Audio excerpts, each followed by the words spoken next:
ముందుగా అందరికీ నమస్కారం. నేను మీ రాజు. గడిచిన 5 సంవత్సరాలు ఏదైతే ఉందో, 5 సంవత్సరాల కాలంలో కూడా అవినీతి అనేది పెరిగిపోతానే ఉంది. ఈ అవినీతిని అంతమొందించడానికి ఏసీబీ ఎంత ప్రయత్నాలు చేసినప్పటికీ కూడా అవినీతి అనేది పెరుగుతానే ఉంది. దాన్ని కంట్రోల్ చేసే పనులు ఈ 5 సంవత్సరాల్లో ఎలాంటి ప్రయత్నాలు జరగకపోయినప్పటికీ ఇప్పుడు ప్రభుత్వం మారడంతో ఇప్పుడు ఒక్కరొక్కరుగా బయటకు వస్తున్నారు. వారి యొక్క అవినీతి ఏ స్థాయిలో ఉంది అనేది బయటపడుతుంది.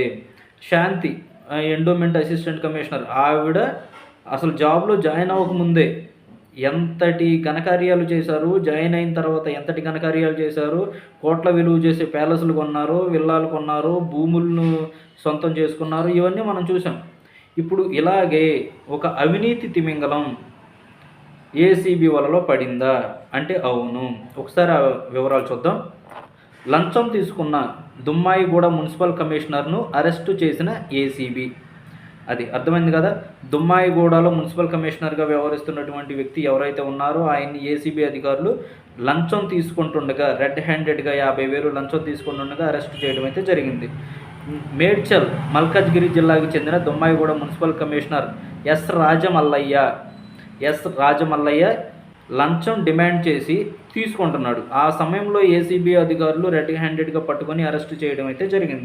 ఏసీబీ అధికారులు మల్లయ్య నుంచి లంచం సొమ్మును రికవరీ చేసి రసాయన పరీక్ష నిర్వహించగా లంచం తీసుకున్నట్లు నిర్ధారణ కావడంతో అతన్ని అదుపులోకి తీసుకున్నారు. అది అర్థమైంది కదా. ఈ విధంగా మన ఆంధ్రాలో ఈ విధంగా అవినీతి పెరిగిపోతూ ఉంటే ప్రజలు ఏ విధంగా బతకాలి అనేది ఒకసారి మనం కూడా ఆలోచించుకోవాలి. ఈ పెరుగుతున్న అవినీతికి మొట్టమొదటి కారణం ప్రజలే.